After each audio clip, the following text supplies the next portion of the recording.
Et c'est exactement pour toutes ces raisons qu'après 2 ans de vie en Suisse, j'ai décidé de... 8 mois plus tard, on est de retour sur la chaîne. J'ai plein d'idées pour la suite, mais avant tout, je tenais à faire un point d'arrêt sur la série d'expatriation sur la Suisse. Dans les 3 vidéos qu'on a faites à ce sujet-là, qui ont d'ailleurs étonnamment plutôt bien marché pour une chaîne qui avait aucun abonné, on avait répondu à 3 questions principales. La première, c'est est-ce que je suis vraiment fait pour venir travailler en Suisse? La deuxième, c'est si oui, est-ce que je suis fait pour vivre en Suisse ou en frontière? Dans mon cas, c'était la Suisse. Dans la 3e vidéo, on a vu dans les 2 cas quelles étaient toutes les étapes administratives à réaliser pour le faire. Mais je dois l'avouer, à l'époque, il y avait encore des zones d'ombre pour moi, des zones qui étaient assez théoriques. Par exemple, le montant des impôts, tant que j'avais pas fait ma première session d'impôts, ça restait des calculs théoriques. Aujourd'hui, sur tous les sujets qu'on va voir ensemble, c'est des sujets que j'ai pu tester et chiffrer de manière factuelle. Ça va être beaucoup plus personnel et subjectif comme vidéo, mais ça devrait quand même te donner des axes de réflexion si tu es en process ou si tu viens d'arriver en Suisse. L'objectif secondaire de cette vidéo, c'est que je te partage est-ce que je regrette d'être venu, est-ce que je regrette de vivre en Suisse plutôt qu'en frontière, et plein d'autres sujets comme comment sont les gens en Suisse, est-ce que c'est aussi intéressant financièrement que sur le papier, etc. etc. Et pour répondre à tous ces points, je te propose un avant-après sur ma situation bien personnelle. Dans cette vidéo, on va regarder 5 points principaux. Comme tu peux le constater, la carrière, les finances, les gens, l'environnement dans le sens large du terme et l'évolution du cercle social. Comme tu peux le constater, avant, j'habitais en proche couronne parisienne, j'étais plutôt bien financièrement et en termes de carrière, mais c'était complètement contrebalancé avec les gens qui se plaignent beaucoup, avec une certaine morosité quotidienne et un environnement bien loin d'Émilie de Paris. Dans les faits, la vue sur le périphérique depuis ta fenêtre, ça te traumatise totalement. Enfin, on va parler du cercle social qui est super important aussi. Moi, j'étais parisien initialement, donc j'avais plein d'amis, ma famille sur place, et on va voir comment tout ça a évolué une fois arrivé en Suisse. Donc commençons par la partie carrière / travail. Alors le marché du travail est encore plus bouché qu'il y a 2 ans. Ça fait que déjà pour les nouveaux arrivants, c'est de plus en plus compliqué, et en plus pour les gens qui sont déjà là, c'est pas beaucoup plus simple parce que les rebonds sont assez complexes aussi. Il faut bien s'imaginer qu'ici, la seniorité moyenne des gens dans une société, c'est-à-dire le temps moyen que les gens restent dans une boîte, est à mon avis beaucoup plus élevé que ce que j'ai vu en France. Ici en Suisse, c'est pas étonnant de voir des boîtes où les gens restent en moyenne 8 à 9 ans. Dans la même société basée à Paris par exemple, on est plutôt aux alentours de 4 ou 5. En d'autres termes, ici, entre tes 20 et 30 ans, tu peux t'imaginer seulement changer de boîte 2 ou 3 fois, alors qu'à Paris, moi j'ai des proches qui ont changé 5-6 fois de travail en 10 ans. Ça fait quand même que tu as moins d'opportunités et que tu as potentiellement une progression de carrière, en début de carrière en tout cas, qui est moins rapide que si tu restais à Paris. En plus de tout ça, l'évolution des salaires est beaucoup plus faible en Suisse.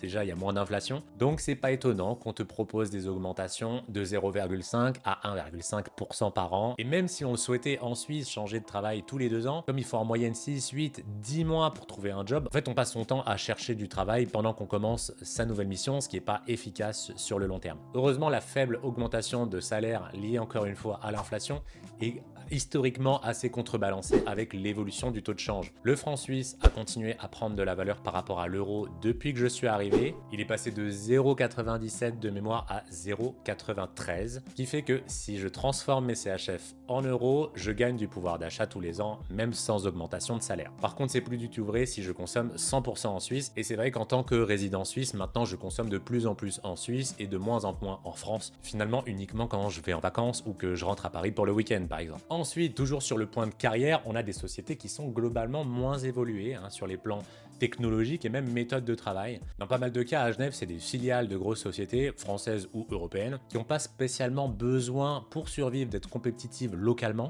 car finalement, le simple fait d'avoir un siège ou la filiale qui est basée en Suisse pour des raisons fiscales est déjà tout assez intéressant. Donc est-ce que c'est un bon deal pour une carrière de venir travailler en Suisse? Franchement, ça dépend de ton poste et de tes aspirations personnelles. Si tu es en mode full shark, que tu as envie de gravir les échelons super vite dans une cabinet de conseil ou dans une grosse société, honnêtement, je pense que c'est beaucoup plus simple en France qu'en Suisse. Bon, maintenant, on en avait parlé dans les 2 premières vidéos, il y a le respect des 40 heures, ça c'est validé pour le coup. Si tu bosses dans une société suisse, tu vas pas voir grand monde dans les bureaux après 18h30. En plus, si comme moi, tu étais habitué à travailler en France dans une société où tu faisais, avec un contrat cadre, plus de 40 heures par semaine en moyenne, bah là c'est vrai que ça va permettre de souffler un petit peu. La seule exception que j'ai remarqué, c'est pour les consultants. Lorsque tu vends un consultant 1600 balles par jour, il a tendance à être pressé un peu plus par la société qui l'emploie. Enfin, sur la partie travail-carrière dans les vidéos, on avait aussi parlé de la faible sécurité de l'emploi, et ça je le confirme, pas spécialement dans ma société à moi, mais les gens peuvent être remerciés du jour au lendemain relativement facilement, et ça va jamais au tribunal comme au prud'homme en France par exemple. Pour la partie carrière, je pense pas que ce soit un deal incroyable de venir ici, hein. Sauf si bien évidemment en venant en Suisse vous avez chopé une superbe opportunité professionnelle.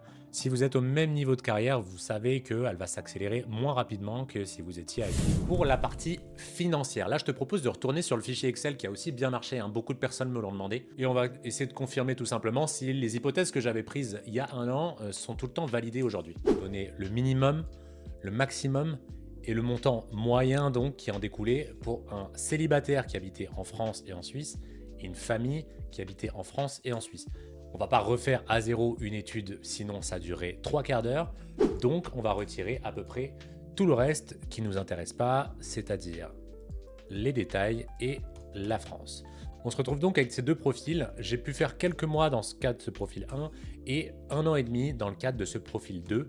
Donc je vais uniquement souligner là où j'étais peut-être un petit peu optimiste à l'époque et on va voir ce que ça fait comme différence sur le résultat final.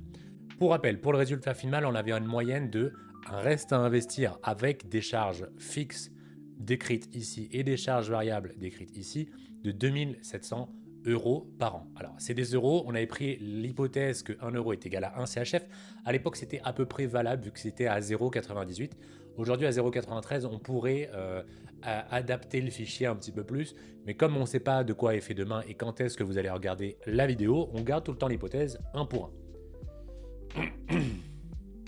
Pour la famille, on avait une conclusion à 1200 € CHF de reste à investir par an, ce qui est déjà 2 fois moins et en plus divisé par 2 adultes, donc quelque part 4 fois moins. Un dernier point sur les hypothèses, pour le célibataire, on avait pris un salaire moyen de 120 000 CHF, ce qui, encore aujourd'hui, malgré tous les commentaires qu'il y a eu dans la deuxième vidéo, je trouve un salaire moyen, peut-être pas à 25 ans, mais un salaire moyen dans le sens large du terme, tout à fait cohérent pour quelqu'un qui travaille en Suisse. Et pour le deuxième cas de la famille, on a des revenus de 180 000 en moyenne. Donc ça peut être une personne qui gagne 180 et l'autre 0 car elle ne travaille pas. Ça peut être une personne qui gagne 120 et l'autre qui a le même métier mais qui travaille à mi-temps. Ou alors une personne qui gagne 120 et l'autre qui travaille en France pour la moitié. Et là, je vous laisserai faire votre analyse avec vos valeurs qui vous conviennent. Mais là encore, je trouve ça totalement réaliste par rapport aux gens que j'ai pu rencontrer sur place. Donc le salaire, il est confirmé. Le salaire mensuel, bah, du coup, c'est à peu près la même chose, hein. On retire les charges salariales moyennes et on divise ça par 12. C'est assez classique. Ensuite, pour les loyers, j'avoue que j'ai été un petit peu mollasson sur les loyers suisses, notamment le loyer haut. Le loyer bas, on peut bien trouver des colocations à moins de 1000 CHF. Alors oui, c'est des colocations, c'est pas un appartement, mais on peut tout de même se loger pour moins de 1000 € par mois. Pour la fourchette haute, là pour le coup, j'ai été un petit peu mollasson, je l'avoue.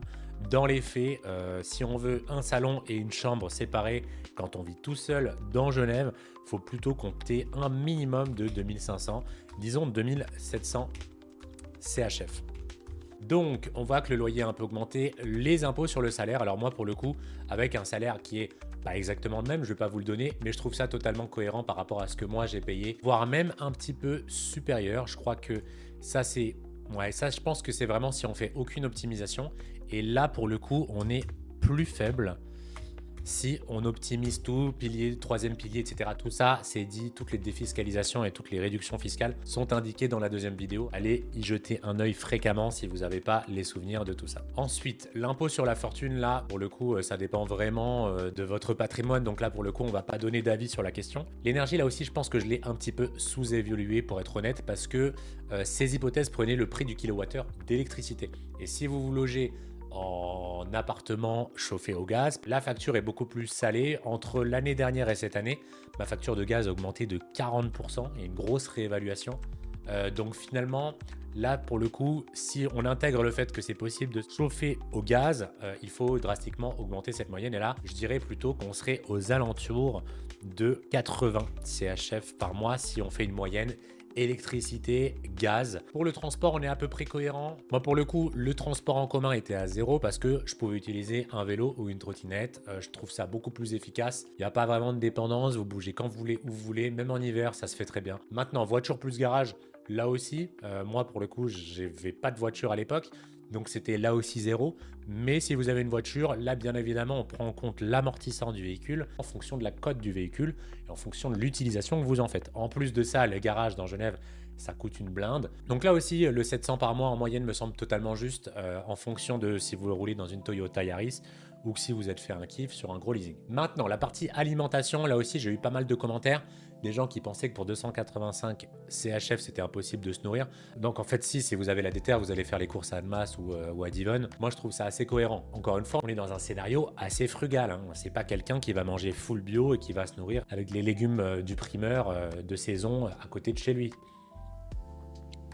Et pour la fourchette haute, 650, là aussi, si vous consommez en Suisse et que vous mangez de la viande, ça va monter très vite. Donc les 650 pour une personne tout seul, ça me semble assez correct. La moyenne à 468, encore une fois, est pour moi validée. L'assurance maladie, il y a plein de gens qui m'ont dit aussi que c'était pas faisable. L'année dernière, je payais 395 € avec mon assurance. J'avais pris un comparatif exactement comme je l'explique dans la deuxième vidéo. Donc c'est totalement faisable. Et avec mes simulations, je montais à 550 au maximum si je prenais la franchise minimale. Donc là aussi, pas de surprise. Là encore, assurance RC et ménage. Chez moi, il y en a une des deux qui n'était pas obligatoire. En fonction des cantons dans lesquels vous allez vivre, elle va être obligatoire. Là aussi, on n'est pas déconnant. Pour la mutuelle, moi, pour les mêmes raisons que l'assurance maladie, en fait, je suis en bonne santé. Je vais quasiment jamais chez le médecin. Le peu de fois où j'y vais, je me fais pas rembourser et puis voilà, c'est la vie quoi. Donc je n'ai pas pris de mutuelle. Et là encore, ça dépend si vous êtes un homme ou une femme. Mais 120 francs maximum avec une moyenne donc à 60 CHF. Pour ce qui est de la téléphonie, j'avais présenté l'astuce de passer par SFR Red avec l'option suisse. Ça marche toujours, vous pouvez toujours avoir 20 Go en Europe, dont la France, et 20 Go en Suisse pour moins de 10 balles par mois. Donc sautez sur l'occasion si ce n'est pas déjà fait. Il y a un code d'ailleurs de parrainage si ça vous intéresse dans la deuxième vidéo. Et pour ce qui est de la fourchette haute, 60 balles par mois, là si c'est vraiment, vous prenez chez l'équivalent d'Orange ici, là chez Swisscom, vous prenez un forfait assez basique avec la data un peu partout en Europe si vous voyagez. Et ça peut vite monter à 50-60, même si en ce moment, les forfaits bas de la concurrence sont plutôt autour de 20 francs. Donc la moyenne, elle serait plutôt autour de 40, je pense, dans les faits. L'Internet TV, bon voilà, le minimum pour avoir une box Wi-Fi, c'est 50 balles. Si vous voulez une box Wi-Fi plus télévision, c'est souvent pas beaucoup plus cher, 50-55. Mais donc au minimum, on est quand même sur ces ordres de prix-là. Et si vous avez un forfait avec plein de télé, la fibre, etc., plus un compte Netflix, j'avoue qu'on peut monter à 80-90. Honnêtement, ça n'a pas changé grand-chose. La moyenne est tout le temps OK. Pour ce qui est de l'administratif, en dehors de la première année, vous allez devoir faire vos demandes de permis, votre changement de permis de conduire qui va vous coûter à chaque fois 70, 100 francs, etc. À partir de la deuxième année, ça va rouler. Vous allez demander peut-être 2-3 documents par an qui va vous coûter entre 8 et 15 francs. Donc, honnêtement, les 32 là, que j'avais mis en moyenne, je les maintiens, c'est à peu près cohérent. Et là, pour le coup, que vous soyez frugal ou pas du tout, ça ne va pas changer grand-chose. Hein. Et pour l'école, profil célibataire solo, pas d'école à payer pour les enfants. Je viens de remarquer une petite coquille. Pour les transports, il faut bien évidemment diviser par 12 cette valeur, sinon on a les valeurs annuelles. Donc, en moyenne, on a donc 4400 CHF qui vont sortir de vos poches tous les mois pour les dépenses le fixe. Pour ce qui est toutes les charges variables, là, ça va vraiment dépendre de vous. On avait pris des exemples assez variés. Un peu de soirée, beaucoup de soirées, peu de vêtements, un peu plus de vêtements. Si vous êtes quelqu'un qui est plutôt dans le luxe, j'avoue que ce chiffre-là, par mois, il y a des gens qui peuvent vite claquer 3-4 000 balles sur un sac si vous êtes une femme ou un peu plus.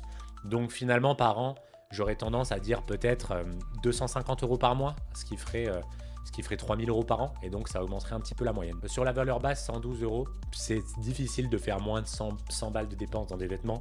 Rien que pour acheter 3 paires de chaussettes et 2 caleçons, on arrive déjà à la moitié de ça. Donc ça valerait peut-être le coup de le surévaluer aussi. Pour ce qui est du sport, si vous faites que des sports gratuits, on est toujours dedans. Si vous faites de la randonnée, du trail, etc., c'est tout le temps gratuit, mis à part les vêtements qui sont du coup des vêtements de sport qui rentreraient là-haut. Et si vous faites des sports un peu plus onéreux, par exemple 150 par mois, ça fait 1800 par an. C'est le prix d'une licence de golf pour un trentenaire, par exemple. Donc on est quand même dans des sports assez onéreux. Là, si vous faites aussi les sports classiques en Suisse qui sont très chers, c'est les gens qui préparent des triathlons, des Ironman, etc.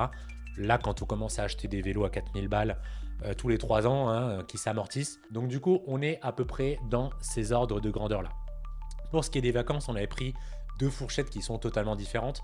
On avait pris des vacances, quelqu'un qui part vraiment jamais en vacances ou en week-end, et quelqu'un qui au contraire claque 1000 balles par mois, soit dans des week-ends, soit dans des vacances. 12 000 balles de budget annuel dans des vacances, c'est quand même assez confortable, on va pas se mentir. Avec un revenu de 120 000, on arrive à 2800 CHF/euros par mois. Moi, je gagne pas exactement ce montant-là, mais dans les ordres de grandeur, c'est plutôt validé. Donc une capacité d'épargne dans ce cas-là de 34%, c'est quasiment 2 fois plus que la capacité d'épargne moyenne des Français, qui est d'ailleurs une des plus grandes capacités d'épargne en Europe. Maintenant, jetons un œil à notre cas de la famille suisse.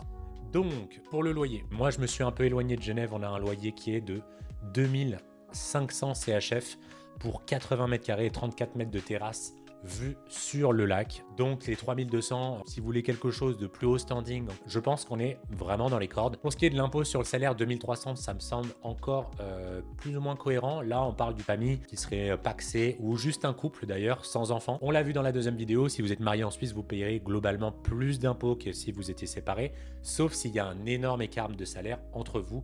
Donc par exemple, dans le cas où une personne gagnerait 180 et l'autre 0, là les impôts seraient un peu surévalués. Et dans le cas où les deux personnes gagneraient 90, là les impôts seraient sous-évalués. Mais là c'est vraiment du cas par cas, donc on ne va pas trop rentrer dans le détail. En tout cas, cette valeur-là me semble à peu près correcte. L'impôt sur la fortune, encore une fois, ça dépend vraiment de votre patrimoine. L'énergie, là aussi, pour la même raison que tout à l'heure, pour nos 80 mètres carrés, chauffage au sol, on a payé 3000 CHF cette année, qui est en augmentation de 40% par rapport à l'année précédente. Donc pour cette raison-là, je vais augmenter à 250 par mois d'énergie dans la fourchette haute, sachant qu'on n'a pas lésiné sur les bains à 45 degrés. Je vous l'avoue. Pour le transport, là aussi, la fourchette pour moi est très haute. Si vous habitez en dehors de Genève, moi j'habite quand même à 40-50 bornes de Genève, j'ai un abonnement qui me coûte à peu près 200 balles par mois. C'est pas un abonnement d'ailleurs, hein, c'est juste un demi-tarif où j'achète mes billets tous les matins et tous les soirs à mi-tarif. Donc ça coûte à peu près 200 par mois. Et là, après, dans la voiture plus garage, encore une fois, c'est l'amortissement. Quelqu'un en général en famille va avoir une voiture un peu plus grosse, mais ça reste à voir. 1400 par mois, je trouve ça assez élevé pour le coup. Donc la moyenne en pâtit. Mais là aussi, on a vraiment un big écart en fonction de si vous êtes motorisé ou non et si vous habitez proche de Genève ou non. Pour ce qui est de l'alimentation, 1200 en moyenne. Alors le 700 de base, même en faisant les courses en France, 2 adultes et un enfant, ça me paraît assez light. Je dirais plutôt 900, même en étant assez frugal. Et après, si vous faites vos courses en Suisse pour 3 personnes, là, j'aurais tendance à monter quasiment à 1800 si vous prenez des légumes au marché, si vous achetez de la viande rouge assez fréquemment. Donc la moyenne est quand même plus élevée que ce que j'avais dit au préalable. Pour l'assurance maladie, là aussi ça dépend de votre franchise. Pour un homme, c'est plutôt 400 balles par mois, on l'a vu tout à l'heure, et pour une femme, on est plutôt autour de 450-500 parce que les frais gynécologiques coûtent plus cher. Donc les assurances maladie des femmes coûtent plus cher que celles des hommes. Plus pour les enfants, on l'a vu dans la deuxième vidéo, encore une fois, on peut tourner autour des 100 CHF, qui nous fait une moyenne à 1175, ça c'est totalement ok. Pour les assurances, là, ça se valide aussi. Nous, on est légèrement plus cher sur l'inventaire de ménage qui est obligatoire là où on vit. Et là aussi, sur l'ARC ménage, on a pris un peu plus d'assurance pour des raisons personnelles. Donc, la moyenne augmente un peu, mais là, c'est vraiment pas grand-chose. Pour ce qui est de la mutuelle, on n'en a pas parce qu'on préfère payer les frais en France, plein pot, sans se faire rembourser, plutôt que prendre une assurance en Suisse. Si vous avez des enfants qui commencent à avoir des caries, à avoir des problèmes dentaires ou de vue, là, ça peut être un bon deal d'en prendre une. Donc là, la moyenne de 150 me semble assez juste. Si vous avez 3 enfants qui ont 5 à 7 ans, c'est à partir de ce moment-là où les problèmes arrivent. Là, pour le coup, il faudra augmenter un petit peu, je vous l'accorde. Pour ce qui est de la téléphonie, on peut descendre un petit peu, hein, honnêtement, avec les tarifs qui se font actuellement. Je pense que c'est possible pour 50. Et si vous prenez 2 forfaits assez chers, c'est plutôt 120, ouais, 60 par personne. Pour l'Internet, c'est à peu près la même logique que tout à l'heure. Je ne vais pas trop m'attarder dessus. L'administratif, ça multiplie à peu près tout par 2, voire 2,5, parce que pour les enfants, vous allez peut-être avoir des documents à demander aussi. Et pour ce qui est de l'école, pourquoi il y a un 3 ? Je me rends compte qu'il y a une petite coquille dans la formule. Pour être sûr, retirer cette formule-là. Pour ce qui est de l'école, la rentrée est gratuite, les cahiers sont payés, les voyages à l'extérieur sont quasiment tous payés aussi par les impôts indirectement. En plus, dans un certain nombre d'écoles, il y a des espaces où les enfants peuvent traîner, même le jour, le soir, même pendant les week-ends, et manger pour 2-3 francs. Donc ça fait vraiment un lieu de vie super confortable pour les enfants à moindre coût. Je dirais quand même qu'il y a un minimum de frais, étant donné qu'on va toujours vous demander quelques stylos et quelques cahiers un peu customisés. En tout cas, ça dépend de vos enfants. Donc j'aurais tendance à dire quand même, à augmenter la fourchette haute si on veut être tout à fait honnête. On arrive donc à des frais qui s'élèvent en moyenne à 8 900. Ça peut paraître énorme de se dire qu'il y a 8 900 francs qui partent tous les mois. Ouais, c'est vrai que quand on commence à être 2, 3, 4 dans un foyer, on reçoit par la poste tous les QR codes qui sont l'équivalent des factures françaises. Et ça s'arrête pas. Il y a des moments où vraiment on a l'impression de lâcher tout notre salaire dedans. Mais je vous rassure, il vous reste quand même du reste à vivre à la fin du mois. Dans les charges variables, là j'ai juste fait x2,5 il me semble, sur les critères qu'on avait pris exactement les mêmes que pour le célibataire. Donc là on arrive quand même sur un budget vacances à 30 000 pour la fourchette haute. 30 000 de budget vacances pour un couple avec enfant, ça commence à être pas mal. Là, à vous de voir. Je vous laisserai prendre le fichier qui est tout le temps en lien dans la description de la deuxième vidéo. Vous remplissez le formulaire, vous recevez le fichier et vous le complétez avec vos propres simulations. Et donc, on arrive à quand même le même constat qu'on avait. C'est quand même beaucoup plus intéressant d'un point de vue purement financier de vivre en Suisse tout seul que vivre en famille parce que les charges sont tout simplement élevées. Mais on voit que même en vivant quand même assez bien, honnêtement, là, on a un cadre de vie qui est quand même assez exceptionnel et on peut quand même se permettre 750 balles de restaurant par mois, 1200 francs de vacances par mois et de week-end. On arrive à avoir une capacité d'épargne de 13%, ce qui est 5 points en dessous, il me semble, de la moyenne française. On a un super cadre de vie. Pour la partie des finances, on a tout le temps les mêmes choses qu'on montrait dans la deuxième vidéo. On a tout le temps la sécurité avec le deuxième pilier, la sécurité du chômage. J'en ai pas fait personnellement, je suis ni à la retraite ni au chômage, mais on a tout le temps ces points-là qui sont tout le temps dans la balance et qui sont tout le temps incroyables. Je l'ai dit tout à l'heure, on a une augmentation de salaire qui est assez faible, mais qui est contrebalancée avec l'augmentation du taux CHF versus euro si vous voyagez souvent en Europe. Et de manière générale, je vous l'ai dit juste avant, on est souvent au départ un peu surpris par le volume et le montant des factures qu'on reçoit. Au début, quand on paye un resto pour 3, un steak frites à 160 balles, ça nous réveille un petit peu. Et au final, une fois qu'on est habitué, au bout d'un an ou deux, vous allez voir, ça coule de source. Vous allez être habitué à payer les frais énormes parce que vous êtes conscient que même avec ces frais-là, vous allez pouvoir mettre de l'argent de côté en fonction de votre salaire. C'est quand même une grosse participation au bonheur de ne pas devoir transpirer à la fin de chaque mois pour payer ses charges ou pour manger et tout simplement de ne pas avoir à regarder son compte bancaire tous les 5 matins tout en sachant qu'on vit simplement, qu'on manque de rien et qu'on vit dans un cadre de vie exceptionnel. Et ça, on le verra un petit peu plus tard dans la vidéo. Pour ce qui est des finances, là, du coup, on peut pas faire beaucoup mieux. Alors si, c'est toujours possible d'aller ailleurs, à Singapour ou je ne sais où. Mais franchement, côté salaire, on peut pas faire beaucoup mieux qu'en étant en Suisse. Donc, je vais mettre la note de 9,5, soit 95% sur la partie finance.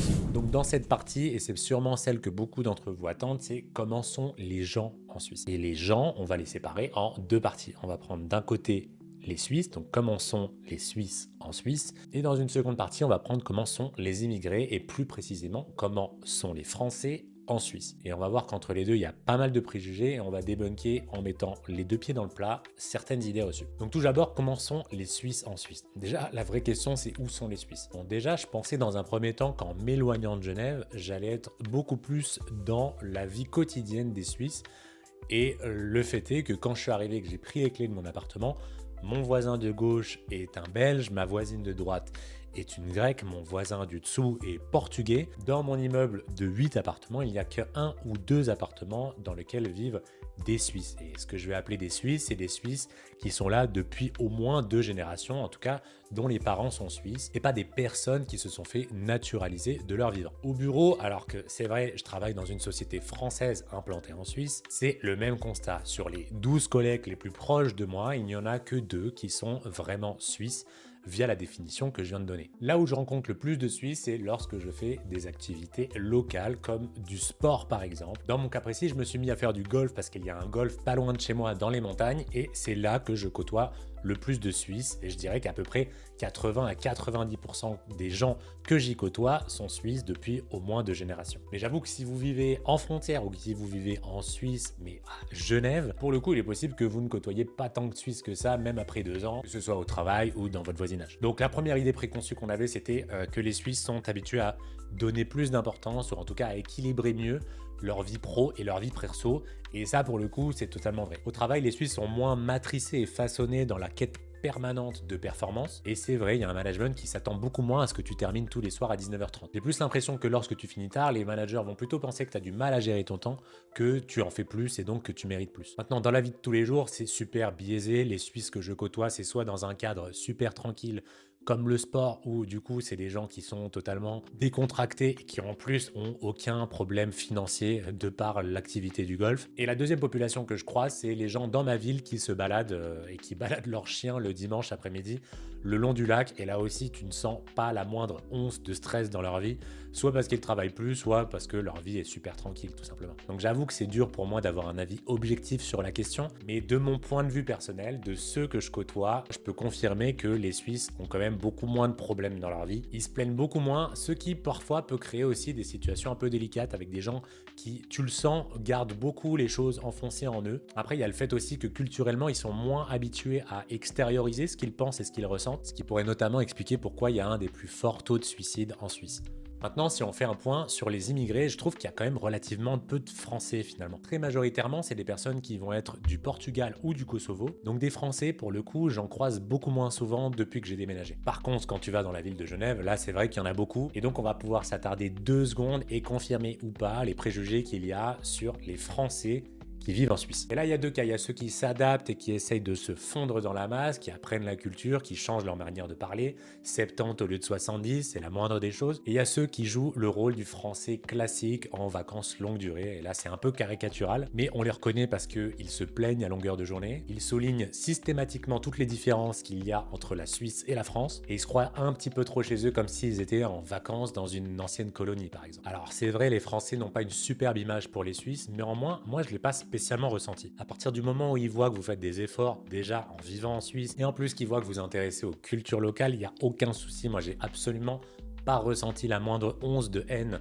vis-à-vis de moi à aucun moment. Donc est-ce que les Suisses détestent tous les Français? C'est absolument faux. Ça va être une catégorie des Français. Maintenant, les préjugés sur les Français directement. Les Français seraient irrespectueux lorsqu'ils sont en Suisse. Personnellement, j'ai vu personne cracher dans la rue, jeter des papiers, ni mettre de la musique à fond dans les transports. J'ai quand même l'impression que les gens font des efforts. Bon, après, ma base de comparaison, ayant vécu à Paris, alors on revient quand même de loin en termes d'incivilité dans les lieux publics. Ici, on est très loin de tout ça. Absolument personne ne fout la merde dans les lieux publics ici. Les Français seraient des gens pressés et ça, pour le coup, je le confirme, lorsqu'il y a un klaxon qui résonne dans la ville, en plus c'est facile parce que les plaques sont différentes, tu peux parier que ça va être une plaque française, comme si le gars à chaque déplacement avait son train à prendre. C'est vrai qu'en Suisse, on prend plutôt son temps, on n'est pas pressé, il n'y a personne qui court dans les escaliers, dans les transports en commun. Et ça, c'est quelque chose que j'ai senti, non pas en arrivant en Suisse, mais à chaque fois que je retourne à Paris, je me mets à courir dans les escaliers, dans les transports en commun, parce que je m'adapte aux gens qui sont autour de moi. Et quand je reviens en Suisse, il me faut souvent 24 heures pour me réhabituer au rythme local. Les Français seraient ceux qui font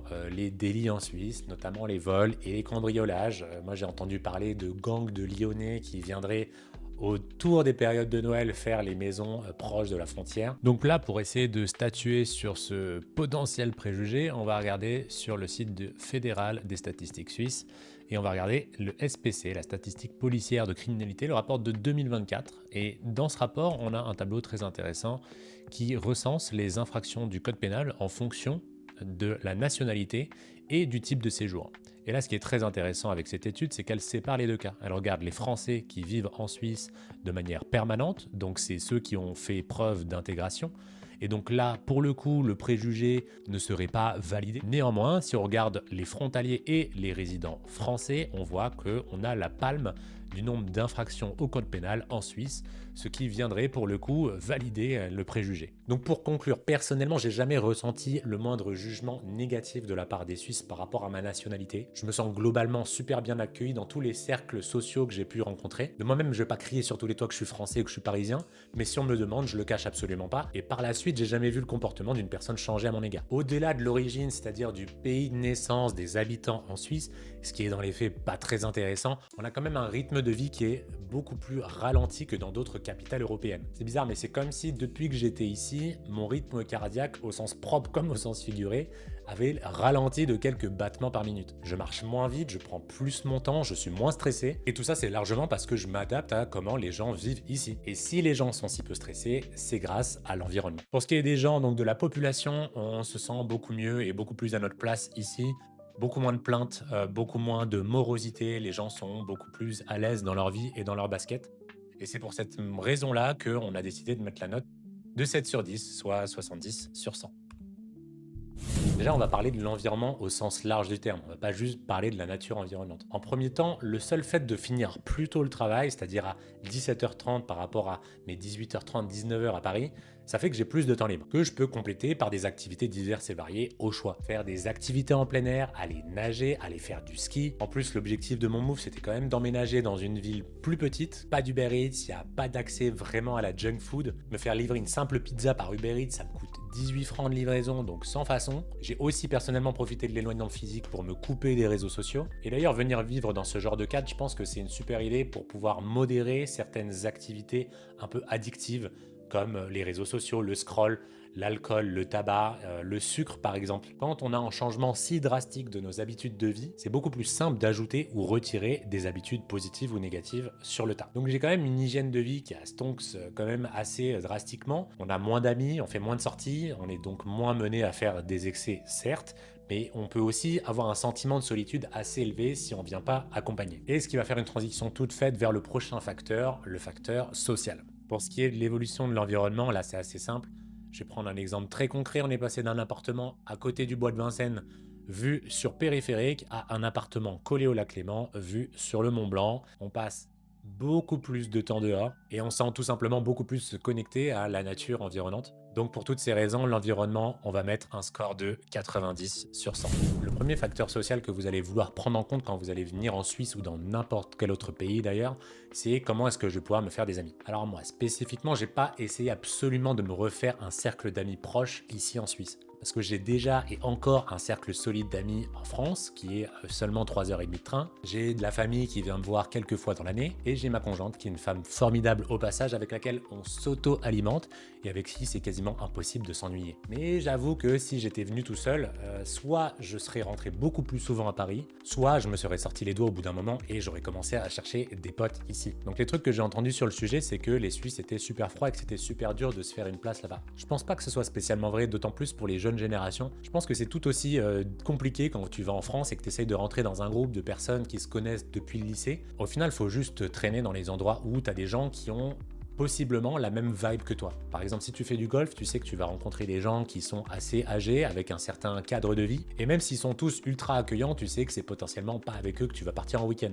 Encore que. Donc socialement, ça va vraiment dépendre de toi. Si t'es quelqu'un qui adore aller vers les autres, c'est sûr que ça sera pas aussi chaleureux qu'au Brésil, mais tu auras aucun mal à te faire des potes sur place, parce que en plus, la majorité des gens que tu vas croiser, si tu vas à Genève en soirée par exemple, c'est aussi pas mal d'expatriés, c'est des gens qui viennent d'arriver il y a 2-3 ans qui sont exactement dans la même situation que toi. Et pour ce qui est de se faire des amis suisses, là aussi je pense que c'est un gros préjugé, il n'y a aucune difficulté supplémentaire à être ami avec eux. Pour ce qui est de la partie sociale, naturellement, on n'est plus chez nous, on doit refaire nos cercles, et comme on a un petit peu la flemme, je l'avoue, on a un cercle social qui est quand même beaucoup moins développé, on voit beaucoup moins de monde à l'année.